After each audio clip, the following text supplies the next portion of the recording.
بابای حاجی میرزا، ما یک گروه مخلصان شما از شهر نارک با چنین سوالها مراجعت میکنیم.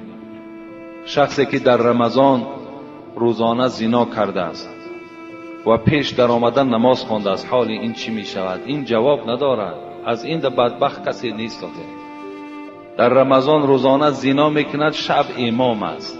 این برادرای نارکی در دست من داده بودند. بعد ما در باب زنا وقتی که اگر صحبت میکنیم، بعد میگم بسیار صحبتی سخت گفتی. این امامتیش تماما صحیح نیست. این امامتیش درست نیست. اگر از پس این نماز خونه، نماز شما نماز نمیشود. این گونه انسان باید در مسجد راه دادن در کار نیست. کجا این امامتی میکنند؟ در سفر کدامی از اینها را خوردن جایز است؟ در ضروری گوشت خوب، حق یتیم، حق دولت. در ضروری کدامی از اینها را خوردن جایز؟ یکم گوشت خوب، دوم حق یتیم، سوم حق دولت. در ضروری خداوند در سوره بقره به ما و شما خبر میدهد: استعیذ بالله فمن اضطر غیر باغین ولا عادین فلا اثم علیه ان الله غفور رحیم. وقتی اگر ضرورت شدید، وقتی شما در بیابانها که ماندید، خداوند رخصت میدهد که برای شما حرام کرده ها همه مباح میگردند. هر چیزی که باشد، چه گوشت خوک است، چه عرق است، چه حق یتیم است، چه حق دولت است، هر چیزی که ضرورت در بیابان شما ماندین، از این حقها اگر استفاده بریم برای آنکه یعنی تلف نفس نشود، شما هلاک نشوید، خداوند برای شما رخصت میدهد در ضرورت از اینها استفاده بردن. لیکن شاید اینجا بعضی برادرها در اطراف حق دولت هم به ما گفتن که همینش آسانتر و همینش سبکتر است که در ضرورت از گوشت خوک دیده و گوشت از حق یتیم دیده این خورد. لیکن همین عقیده را باید ما و شما دور کنیم. حق دولت خوردن هم این جنایت است. این دولت هم دوست داشتن برای هر یک آدم ایماندار لازم است که دولت خودش دوست دارد. ما باید دولت تاجیکان دوست داریم.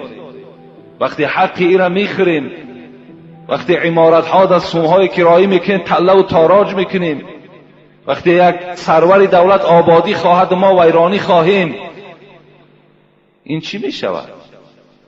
پیغمبر خدا میگوید مسجدهاتون شما به آرایش آباد کنید، لیکن شهرهاتون با شکوه کنید. یعنی شهرهاتون آباد کنید. امروز ما الحمدلله که در همون آبادی قرار داریم. امروز آبادی رفته ایستاده است. اگر ما همین آبادی ها را حقش اگر غارت کردن گیریم، آیا اینش برای ما و شما حلال میشد؟ حق دولت هم همین حق ما و شما هست. برای همین البته ما و شما باید غمخوار دولت باشیم. باید برای آبادی دولتمون هممون سعی کوشش کنیم. علال خصوص امروز مردم یعنی کولاب که 2700 سالگی را جشن میگیریم. ماه سپتامبر قریب 9000 مهمان می آید. 9000. باید هر کدام شما تیار باشین، هر کدام شما آبادی ها کنید تا که مهمان ها از ما و شما راضی باشند. اونا فقط یک مسجد ما نمی آیند، تمام گوشه و کنارها را اطراف ها را سیر میکنند. باید همه ما تیار باشیم. دولت ما آباد کنیم، کوچه ها ما آباد کنیم، خانه ها ما آباد کنیم. همه این حق ها در ضرورت درست می شود، در غیر ضرورت همش برای ما حرام است. السلام علیکم اکای حاجی میرزا، من دخترک هستم، یکی از مخلصان اشدی شما از دهه افتالوق. میخواستم که با سوال من با پررگی جواب میدادید در همین روز جمعه. التماس سوال یکمم همین است: من نماز میخوانم و کتاب قرآن هم میخوانم، لیکن من سطر عورت تا حال نکردم. روی مال میده میبندم. این نمازهایم را خداوند قبول میکند یا نمیکند؟ دوم سوال، نماز را دراز خواندن ممکن است؟ یعنی با صلوات های بسیار خوانی. این را با ما فهمانید، چون که من همین خیل میخوانم. نماز چند قدر دراز خوانید تا گذار باشید باز خوب میشود. چند قدر نمازهاتون دراز خوانید در حالتی که اگر تنها گذار باشید. یعنی نمازهایی را که ما میخوانیم که یعنی کمی میانه میخوانیم، نه سراسیمه میخوانیم و نه دراز، این به خاطر قوم است. چگونه که پیغمبر خدا میگوید اذا اما احدکم الناس فلیخفف، شما سبک ها یعنی نمازهاتون سبک خوانین، زیرا در بین شما آدمهای بیمار و آدمهای خردسال و آدمهای حاجتمند و کاردار که هستند، شما نمازهاتون سبک خوانین. این برای امام ها هست. لیکن هر کدام شما اگر تنها گذار باشه، چند قدر نمازهاتون دراز خوانید، همون قدر البته ثواب هست برای شما. لیکن سوال اولی که این خواهر کردن که نماز میخوانم لیکن ترک سطر میکنم، آیا نماز من در نزد خدا قبول میشود نمیشود؟ خداوند در سوره مائده آیت 27 میگوید انما یتقبل الله من المتقین. خداوند همه حالت عملهای آن کسانی را قبول میکنند که اگر از خدا میترسیدگی باشند. یعنی اگر این خواهر از خدا میترسیدگی باشد، نمازم در ذمه‌اش فرض است و روی مال انداختن و سطر کردن هم فرض است. چگونه که نمازم فرض است، سطرم فرض است. از این خاطر اگر کدام خواهری که از خدا میترسد، باید که در برابر نماز خواندنش باید که سطر داشته باشد. این حالت در نمازهای او در نزد خدا قدر و قیمت پیدا میکند.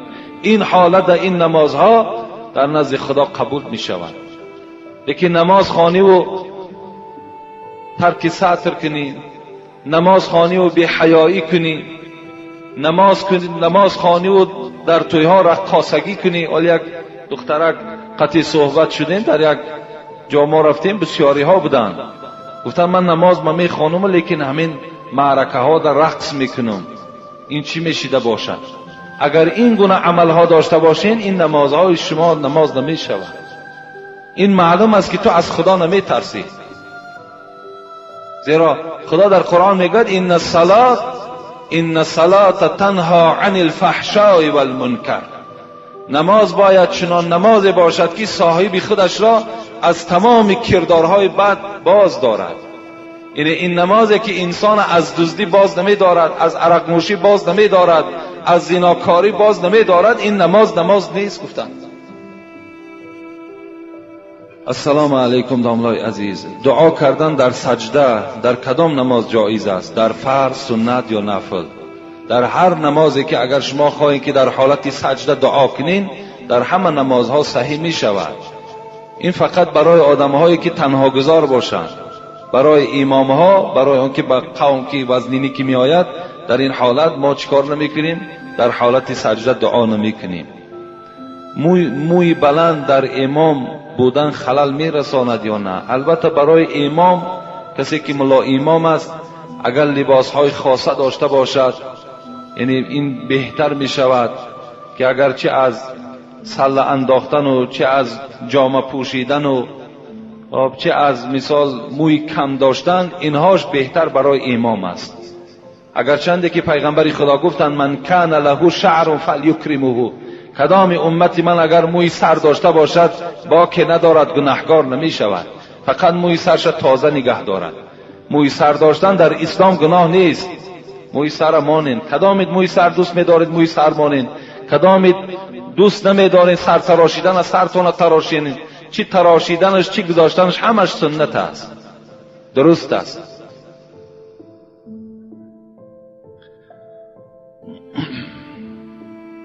اینجا سوال هایی که این برادرها الحال از من کردن میخواهم اینا خانم بعدا دعا میکنیم. سوال از شهر دوشنبه، کوچه چشمسار، علاجش باشد تعجیلا جواب دهید. ما یک گروه مخلصان شدید شما از شهر دوشنبه در مسجد شما حضور داریم. الحال این برادرها در این مسجد بدهند.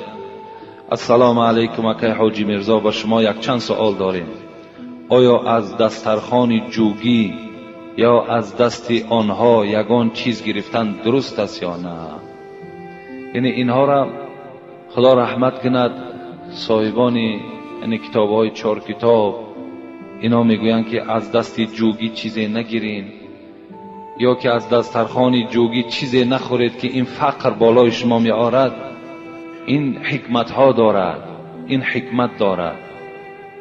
یعنی مقصد که اونها که مادام فقیر هستند، اونها که خود چیزی ندارند، یعنی از اونها چیزی نگیرید، برعکس اونها را چیکار کنید؟ از مال و دولت خودتان دهید. این معنای را ندارد اگر من همراه جوگی در یک دسترخوان نشستم یا اگر جوگی به من چیزی داد همین به حیث صدقه یا هدیه و یا من باید قبول نکنم، این عقیده نادرست است. زیرا جوگی هم بنده خدا هست. ولی بعضی برادرها از ما میپرسند که آیا دختری جوگی را گرفتن درست است؟ درست است، با طریق اولاد درست است. کسی که اگر لا اله الا الله محمد و رسول الله میگوید، دختری وی برای تمام مسلمان ها چی است؟ درست است گرفتنش، باکی ندارد. دخترها ما میتیمشون کسانی مسلمان باشند، اگر چی وی پامیری باشد، چی جوگی باشد، چی روس باشد، چی نیمیز باشد، اگر تاجیکی که ایمان نداشته باشد انا اون نمیدیم. وابسته به ایمان است، وابسته به اسلام است. در اسلام ملت شرط نیست، محل شرط نیست، کدام ملتی نباشد اسلام دارد، مسلمان است، با او ما معامله میکنیم، باکی ندارد. از این خاطر از دسترخوان جوگی هم چیزی اگر ما را پیشمان آوردن برای خوردن میخوریم، چیزی دادن میگیریم، باکی ندارد. اینها فقط به این خاطر است که اونها مادام فقیرن چیزی ندارن، به اونها اگر ما دهیم این بهتر است. دوم، مادر من طبیب دکتر هستند و همسایگان ما را که نصرانی شدند، تاجیکان نصرانی شده، طبابت میکنن. آیا این درست است یا نه؟ مادر این برادر طبیب بوده است و نصرانی هایی که در پهلو دارد اونها را طبابت میکنن. آیا این درست است یا نادرست؟ انشاءالله جمعه آینده جواب میگوییم.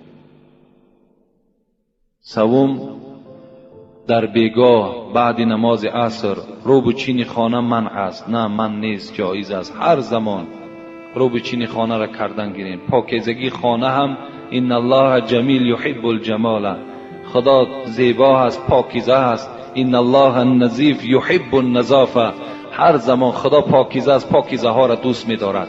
هر زمان رو به چین کنیم، باکی ندارد اینها. چهارم، دسترخوان را در بیگاه شب پانیدن ممکن است یا نه؟ ممکن است. همه اینها درست هستند. اینا سوال های هستند که اگرچه در کتاب ها هست لیکن سند ندارن، اینا دلیل ندارن، اینا هیچ اساس ندارن. از این خاطر درست است آن چیزی که گفتم. التماس در باب آدمان بیمار 6 نماز خواند درست می شود. وقتی سجده و رکوع فشار خون بلند می شود. هر برادری که اگر فشار خونش بلند می شود در حالت رکوع و سجده، اونها را با طریق اولا اجازت است که یعنی در حالت نشسته نماز خوانند. هر کسی که چی زن باشد چی مرد باشد، اگر در حالت راستا ایستاده نمیتواند، یا اینکه راستا میتواند رکوع کرده نمیتواند، یا سجده کرده نمیتواند، یعنی این حالت ها که بیماریش تا چند افزون میشود، برای اینها درست است که اونها در حالت نشسته عالی. حضرت میگوید مادامی که وی خودش که پس گرفت، خیلی خودش حقیر که شمارید، خداوند همه حالت در آدم خاکسار و آدم عادی را دوست می‌دارد. در حال حضرت موسی را امر کرد بالای کوه تور برآورد. این کوه‌هایی که قله‌های خیلی بلند داشتند، آنها را یک طرف گذاشتند و بالای کوه تور برآمد. حضرت موسی با پروردگار راز گفت.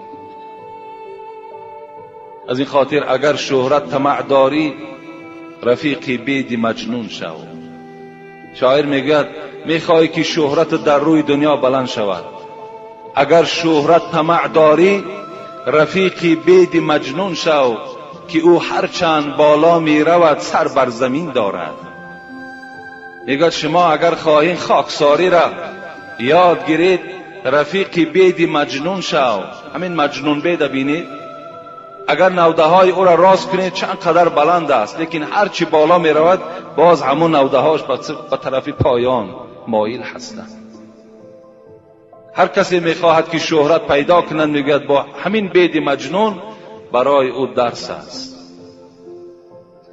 الحال میگذاریم به سوال ها که خیلی سوال های زیاد است. برای شما انشاءالله جواب های اینها را خبر میدهم. السلام علیکم حاجی محترم، من یک نفر مخلص دائمی شما.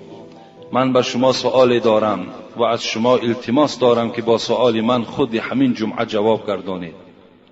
در ناحیه واسع زنی هست که دائم در اطاعت خدا است و میگوید که گویا در خانه‌اش فرشته ها از جمله بیبی فاطمه زهرا و بیبی عایشه صدیقه فرآمدند. وقتی که آدمان زیارت می روند در وقت سجده گویا نور به چشم آنها نمایان می شده باشد. وقتی که من رفتم در یک خانه پرده هست و در پس آن پرده کرپچه ها انداختند و می گویند که آنها در همین کرپچه ها نشستند. اما دروغ هستند. حضرت بیبی فاطمه زهرا و بیبی عایشه صدیقه اولا از جمله فرشته ها نیست.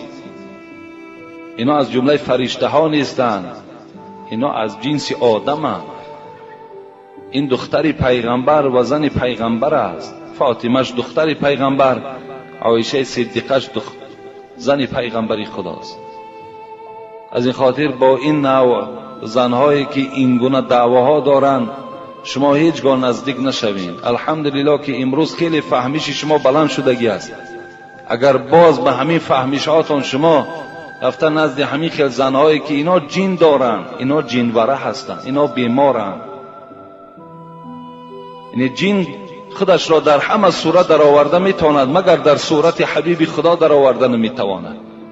و این زنم از کجا میداند بیبی فاطمه زهرا چگونه صورت داشت، بیبی عایشه صدیقه چگونه صورت داشت؟ این جنها خودشون در همه صورت میدرارند، آدم گمراه میکنند. از این خاطر پیش اینها نروید. اینا تبابت هم کردن نمیتوانند و با این طریق تبابت کردن هم شریعت ما و شما حرام میداند. ان الله لم یجعل شفاءکم فيما حرم علیکم. خداوند در آن چیزی که حرام است در او شفا گذاشتگی نیست. از این خاطر الحمدلله امروز اینقدر طبیب‌های ما وجود دارد. امروز در بین ما و شما اینقدر دعاخوان‌هایی که از قرآن دعا می‌خوانند، رقیه ها می‌خوانند. از اون جمله این دعاگوی مسجد ما و شما مولانا وجود دارد و دیگر برادرها اینجا وجود دارند که از قرآن با قرآن انسان تبابت می‌کند. اینها را باور نکنید، نزد اینها نروید، زیرا گناهگار می‌شوید و همان غیرت مردی شما باور که از بین دور می‌شود. اینم نوعی از همون حاجت طلب کردن از مزارهاست، مثل همونها هست. چگونه مردم امروز گمراه کردن که بعضی از پیشواهای ما و شما گویا که این مزارها را میبینن و مزارها با اونا صحبت دارن، اون جن هستن، همش بیچاره گمراه میشود.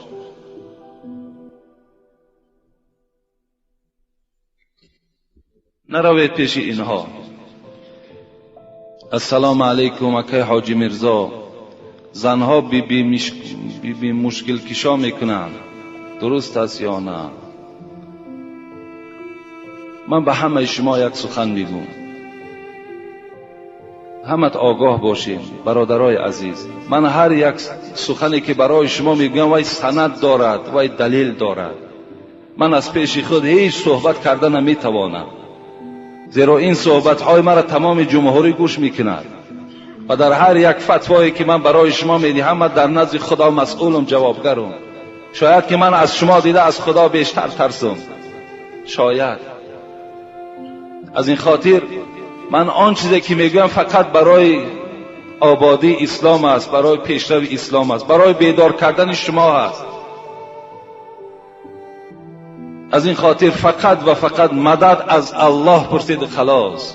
نه پیش مشکل کشا روید، نه پیش مزارها روید، نه پیش فلانی روید. هیچ کدام اینها قدرت اینها هیچگاه به قدرت الله برابر شدن نمیتواند. خداوند میگوید من انسان از ضعیف آفریدم. انسان ضعیف از خودش. این زنهایی که مشکل کشا میکنند، آخه مشکل کشا فقط پروردگار است و خلاص، دیگر هیچ کس مشکل ما را کشاده نمیتواند. به خدا قسم آنقدر مهر و اعتقاد که شما به همان مشکل کشاها دارین، به همان مزارهایی که دارین، اگر یک نصفی همون را به خدا قسم به الله ببند، همه مشکلاتی تو کشاده می شود. تو یک شب خیز از تحت دل 2 رکعت نماز خوان، 1 ساعتی 3 یا 4 شب برای خودت اختیار کن. چی مشکلاتی که داری همه پرابلمات پیش پروردگار ده حواله کن. بگو ای پروردگارا، خود گفتی نحن اقرب الیکم من حبل الورید، من از رگ گردن دیده به شما نزدیک هستم. مادامی که با ما نزدیک باشی، من راز دارم، من پیشنهاد دارم. ای پروردگار همین پیشنهادهای مرا حل کن. کنی بین همون مشکلاتی تو حل می شود یا نمی شود. کنی یک تجربه گذرانیم. ما هر چی یافتیم از یاردم الله یافتیم، به هیچ کس تکیه نکردیم. همه اینا باطل هستند. نه مشکل کشا رویم، از هیچ کس مدد طلب نکنین، فقط از الله مدد کنین. من مزارها میگم، اینجا برادران نویساندن که حاجی اینقدر مردم از تو ناراضی شده. میلش دنیا ناراضی شود، خدا از من راضی است، پیغمبر از من راضی است. این منبر جایی هست که باید هم از من راضی نباشه. از این خاطر وقتی من مزار میگویم، مزارها را درست زیارت کنید. برادرای عزیز، من چندین بار گفتم به شما، ما حضرت امیرجان را دوست می‌داریم، حضرت سلطان ویس قرنی را دوست می‌داریم. ما خاک پای اونها نمیشیم. ما مثل اونها در اسلام تا حال خدمت نکردیم، لیکن درست زیارت کنید. مهمانا در همینجا حضور دارن، از راحتی آمدن. 20 نفر زیاد هستن، از دیروز همراه ما هستن. خود همینا حکایت کردن، حاجی میرزا نمیگه. اینا حکایت کردن زنی را دیدیم، 2 زن با سری لوچ دیوالهای حضرت امیرجان را در دیده هاشان میمالن و بوسه میکنند. آیا همین جایز است؟ همین درست است؟ خطان بها دهید. همون کسانی که از پس ما سخن میکنین، گپ میکنین، خطان آیا همین رفتن زن به مزار خودش درست است؟ آیا سری لوچ به پیش حضرت امیرجان رفتن درست است؟ خودتان حکم کنید. و فقط شما در یک صحبت حاجی میرزا شدگی نیستین، هزارها داملا را در صحبت شستگی هستین. شاید از زبان اونها هم شنیده باشین.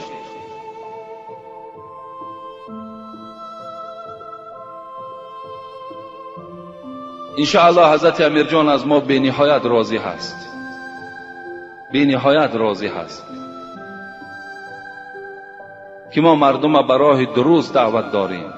برادرای عزیز، باز میگویم، خیر احسان تان فقط و فقط برای برادرت کن، برای پدرت کن، برای مادرت کن، برای همسایه های فقیرت کن.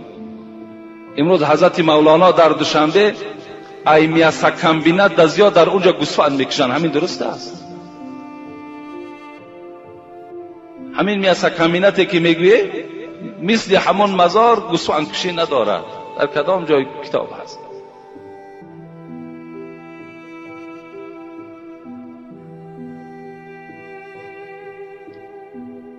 دوم، زنهایی که فرزندهای خود را میمکانند، غسل میکنند یا برای نماز طهارت. مکاندن کودک این نه واجب غسل می شود، نه شکننده های طهارت است. کودک یکی اگر طهارت داشته باشه و کودک شکی مکان، باید طهارتش نمی شکند یا برای او غسل واجب نمی شود. نمازش خواندن میگیرد با همون طهارتش. شاید کسی یگان نافهمی داشته باشد که شاید که با مکاندن کودک یعنی فکر کنه که طهارت می شکسته باشد یا غسل واجب می شده باشد. نه، اینها رخ نمی دهد. السلام علیکم داملای عزیز حاجی میرزا. ما یک گروه سوداگران از دوشنبه بازار سلطان کبیر التماس در حق ما دعا کنید که بنده های گناهگاریم و از گناه های خود پشیمان هستیم و در آخر خداوند ما و شما را از ایمان خارج نکند. در حق ما دعای نیک کنید. این برادرای سلطان کبیرم خدا برکت دهد، اکثریت سوداگرهاش برای همین آبادی مسجد ما این یک مبلغی هم روان کردن و دست برادر اکی حاجی آدینه و با نزدیکی هم یک سفر در دوشنبه داشتیم که یک مبلغی کلان از حساب مسجد قرضدار بودیم. الحمدلله که اونجا برادرهای یافت شد، برادرمان حاجی عارف و برادرمان قابل جان، برادرمان علی شیر، برادر دیگرمان اکی خلیل، اینها همکاری کردند و این قرض البته ما کندیم. یک جا در حق همه اینها دعا کنیم که خدای مهربان دولتشان زیاده بگرداند، گناهاشون خدای مهربان مغفرت بگرداند و به تمام آرزوهای نیک دنیوی اخروی خدای مهربان موفقشان بگرداند. آمین یا رب العالمین. داملای محترم، من مادر هستم، عبادت میکنم، حج کردم. در سالهای جنگ و جدال از جمهوری قریب 10 سال بیرون بودم. از شوهرم 4 فرزند دارم. وقتی برگشتم شوهرم زن گرفته است. آدم نقص و با تقوا هست، لیکن من دیگر با او زندگی نکردم. وی فرزنددار هست. سوال: آیا من طلاق طلب کنم؟ آیا در عبادتهای من خلل نمی رسد؟ و من بیان نمایید با احترام یک مادری با ایمان و مخلصی شما. این مادر در دراهای این جنگی که بالای تاجیکان بود از جمهوری بیرون شده 10 سال وارد تاجیکستان نشدند. حج کردگی آدمی با ایمان بودند.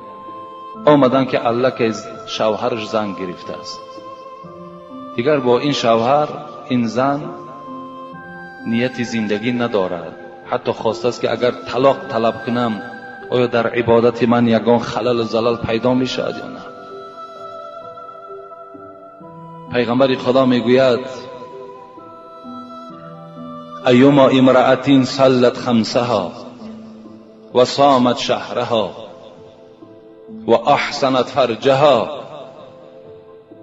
حدیث متن گوش کنین. کدام زنی که 5 وقت نماز میخواند، کدام زنی که ماه رمضان روزه میگیرد، کدام زنی که به زنا نزدیک نمی شود، کدام زنی که حج میکند، اینها را بالا دا میگذاریم. در خبرش این مبتدا بود، خبرش دا میاییم. و اطاعت بعلها، حل کننده ان همین کلمه هست. اگر شوهرش از خودش راضی گرداند چی می شود؟ فلتدخل الجنة من ای ابواب شاء. پیغمبر گفتند مادام حاجی باشد، مادام 5 وقت نماز خواند، مادام روزه ماه مبارک روزه گیرد، مادامی که از زنا خودش نگه دارد و در آخر از همه ضرورتر شوهر از او راضی باشد، وارد جنت شود از هر دروازه‌ای که می‌خواهد. از این خاطر این مادری که اگر از شوهرش طلاق طلب کند، پیغمبر خدا میگوید: ایما امرأة سألت من زوجها الطلاق من غیر ما بأس فحرام علیها رائحة الجنه. اگر کدام زنی که از شوهر طلاق طلب میکند که مرا طلاق ده، هیچ مسئله مهمی در بینشان پیدا نشده است، پیغمبر خدا گو یقین داند همان زن که بوی جنت برای او حرام گردید، بوی جنت به مشامش نمی رسد. اگر چند حاجی است، اگر چند 5 وقت نماز میخواند، اگر چندی که زناکار نیست، اگر چه زنی با تقواست، لیکن وقتی که شوهر گو که طلاق کن مرا، الله که بوی جنت به مشامش نمی رسد. از این خاطر از این مادر من چی خواهش دارم؟ همین است که زندگی تا برقرار کن. باکی ندارد. در این 10 سال نبودن تو این شوهر چیکار کند؟ کدام شوهر در نبودنش عائله خود زن نمیگیرد؟ زن گرفتن گناه نیست که آخه زن گرفت باکی ندارد. باز همون زندگی اوله که داشتین 4 فرزند از شما بود است، باز همون زندگیتان را برقرار کنین تا که کار شود که زندگی اوله که داشتین 4 فرزند از شما بود است، باز همون زندگیتان را برقرار کنین تا که کار شود که پشیمانی دیگر برای تو نیاید و وقتی چی گویم جان کندن و چی حالت قبر و چی روز محشر برای تو نیکی ها پدید آید. انشاءالله اگر تو با این شوهر یک جایه شوی، خدا خواسته باشد به تمام نیکی های دنیا و آخرت میرسی. بسیار مهم است، بسیار. حتی پیغمبر خدا در یک حدیث صحیح میگه ثلاثه لعنهم الله، 3 طایفه در لعنت الله هستند که یک تاش کدام است؟ و امرأة باتت و زوجها علیها غضبان، یک زنی که با همراهی شوهر زندگی میکند لیکن شوهر بالای او غضب دارد، یا با همراهی شوهرش قهری هستند، با همراهی شوهرش یعنی معامله خوب ندارند، این زنم پیغمبر خدا گفتند در لعنت الله گرفتار است. السلام علیکم داملای عزیز. من میخواستم بفهمم که در بر کردن طلا، انگشترین، دستمانه یا زیره یگان ثوابیت دارد یا نه؟ دوم، خویش و تباری که خود پسند باشند با آنها چه خیل مناسبت کردن در کار. سوم، بغیر از ماه قربان در ماه دیگر سفر حج کنی چی می شود؟ چهارم، خوردن سیر یعنی چیزناک چی ضرر دارد؟ از شما منت دارم. این برادر 4 سوال کردن. بغیر ماه قربان اگر کدام انسان سفر حج میکند، حج عمرش صحیح می شود لیکن از حج فرضی واقع نمی شود. یعنی در ماه قربان کسی که اگر حج میکند و حج فرضی هست، لیکن در غیر ماهای قربانم ماها می توانیم که حج کنیم لیکن حج عمره می شود، حج سنتی می شود که این خیلی عبادتش فرقهای زیاد دارد. یعنی عبادت عمره از عبادت ثواب حج فرضی، از یعنی ادا کردن حج فرضی خیلی فرقهای زیاد دارد. از این خاطر این از حج فرضی گویم در غیر ماه قربان اگر صحیح شد، نه صحیح نمی شود، برای که برای حج فرضی ماهای مخصوص خداوند انا همین ماه را انتخاب کردگی است. خویش و تباری که خود پسند باشند با آنها چگونه مناسبت کردن در کار؟ البته مناسبت خود خوب میکنیم، میبینیم که به قدر ما و شما رسیدن، ما و شما تواضع میکنیم، قدردانیشان میکنیم. اگر که میبینیم که تماما به قدر و قیمت ما که نرسیدن، البته چیکار میکنیم؟ باز رفت و آمد ما نه راهاش میابیم. اگر کنده کنیم، باز اگر زلالها پیدا کی شود، از اون خویش تباری را کندنش خیلی با در شریعت گناه است. این صله رحم وقتی کنده می شود این هم گناه است. برای همین حدیثی که خواندیم جمعه آینده، هر وقتای میبینید امتهای مرا که تواضع میکنند تواضع کنین، وقتی میبینید امتهای مرا که تکبری میکنند تکبری کنین نسبت آنها. در بر کردن انگشترین، یعنی انشاءالله ما در این باب باز در باب همین خودپسندها و در باب صله رحم اینجا سوال ها آمدگی، باز جواب کامل انشاءالله میگردانم. در بر کردن انگشترین طلا یا دستمانه یا زیره چی ثوابیت دارد؟ یعنی البته ثوابیت ندارد اینها. یعنی برای مرد گرفتن دستمانه، گرفتن انگشترین یا زیره اینا هم حرام هستند. اینا برای زنها جایز هستند که زنها اگر از اینها استفاده برند. بعضی حکمتش هم گفتن که حکمتش همین است که یعنی همه وقت زینت این زن را فقط زیبنده هست، یعنی این طلا که خودش از جمله همون زینت ها که هست باید که این از زنها استفاده برند. و حتی بعض شارعای حدیث میگویند که کدام مردی که اگر گردنبند طلا دارد یا چله طلا دارد و آهسته آهسته چی میشود؟ مجازش مثل زنها میشود، یعنی همون خصلت های همون زنم در وجود همین مرد پیدا میشود. و دیگر حدیث پیغمبر خدا میگوید که ابن عباس روایت میکند ان رسول الله صلی الله علیه و سلم رأى خاتما من ذهب.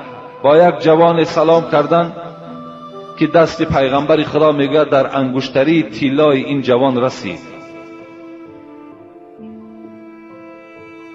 فی ید رجل فنزعه فترحه. حبیب خدا میگه از دست این جوان همون انگشتری را بیرون کردن، فترحه، پرتافتنش. و قال، بعد که پرتافتن چی گفتن؟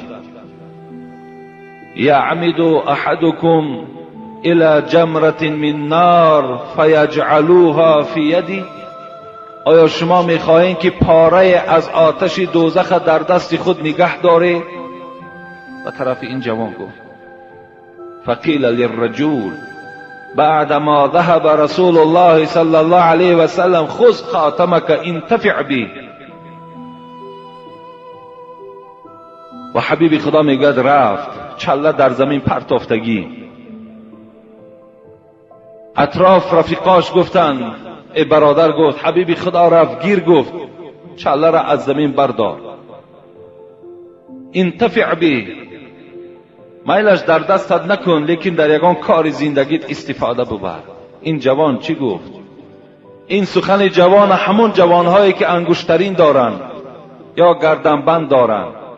اگر فکر کنن که همین جوان مردی و همین غیرت است، این غیرت نیست و این جوان مردی نیست. جوان مردی سخن این جوان است که الحال چی گفت به طرف رفیقا؟ والله لا اخذوه ابدا بعد ما طرحه رسول الله صلی الله علیه و سلم. قسم به الله گفت دیگر من این چله را از زمین نمی بردارم بعد آنه که این چله را رسول اکرم از دست من بیرون کرد، اینا من دیگر نمی بردارم. یعنی چله طلا داشتن این گناه نیست اگر وای ما در خانه ذخیره مانیم برای یک روزهای بعد من استفاده بردن، لیکن در دست کردن او یا گردنبندهایی که در گردنها دارن یا ساعتهای طلایی که دارن، اینها را برای مردها استفادهش حرام است، استفاده نکنید. و چهارم سوال کردن خوردن سیر آیا چی ضرر دارد؟ حتی حضرت عمر حکایه میکنند که در بالای منبر حضرت خطبه میخواندند و به تمام مردم میگه در خطبه آگاه کرد که من دیدم که بار پیغمبری خدا نفرانی که پیاز و نفرانی که سیر خورده بودن از مسجد بیرونشان کرد. حضرت عمر گفتند از این خاطر پیغمبرم گفتند من اکل البصل و الثوم و الکراس هم گفتند، یعنی همین چیزهای بدبوی مثل ممکن پودینه باشد، ممکن ترب باشد، اگر اینها را کسی سیر پیاز اینها را خورد، پیغمبر خدا چی گفتند؟ فلا یقربن مسجدنا فإن الملائکه تتعزى مما یتعزى بنو آدم. گفتند پیغمبر خدا که کسی که اگر سیر میخورد پیاز میخورد با این بوی بد اگر مسجد خواهد که آید، حبیب خدا گفتن با این مسجد ما نزدیک نشود، زیرا این که ملائکه ها آزار میابند از بوی بد این، چگونه که یک برادری که در پهلوی او نشستگی است آزار میابند. این اگر در پهلوی شما الحال کسی سیر خورده باشد و از پهلوی و شما آزار یابید، تصور کنید که ملائکه ها هم از این جوان است یا از آن موی سفید است آزار میابد از این بوی بد. از این خاطر شما وقتی مسجد آمدنی کشیدید اینها را نخورید. پیغمبر خدا را گفتن چگونه استفاده کنیم چیسناک و چگونه استفاده کنیم پیاز را؟ گفتن پخته خورید. گفتن یعنی وقتی شما که پختید و یا بوی بدی وای می رود، در حالت پختگی خورید وای برای شما درست می شود. و تمام آن برادرانی که در برابر این سیر و پیاز مسجدها می آیید، احتیاط کنید که لباس هاتون بوی نکند. انا همین حدیث پیغمبر خدا دلیل می شود برای تمام آن کسانی که یعنی جوراب های بویناک دارند، و تمام آن کسانی که لباس هاشون بوی میکند، بدن هاشون بوی میکند، و تمام آن جوان هایی که امروز زیر کش هاشون چیندگی نیست، جوان ها و موی سفید هایی که روز جمعه غسل نمیکنین. وقتی شما به نماز جمعه می آیید، ملائکه ها از شما نفرت دارن، آزار می یابند. یک کاری کنید که یک جورابه های پوشید که در همون جای پای تو دیگر یک برادر سجده کرده تواند. مسجدها باید جای پاکیزه باشند، جای تازه باشند. شما هم وقتی روز جمعه که می شود سحر همه اسراف ها در امروز راه دادگی هستین. همین 20 درم یک صابون چی است؟ یک بار نه 2 بار بدن هاتون خف کنید، تازه کنید، زیرای کشاتون تازه کنید. زیرا که هر چی اگر شما شویدم، لکن زیرای اگر زیر کشتون همون پشم ها که اگر وجود داشته باشد وای خواهی نخواهی وای بوی میکنه. تازه کردن وای سنت است.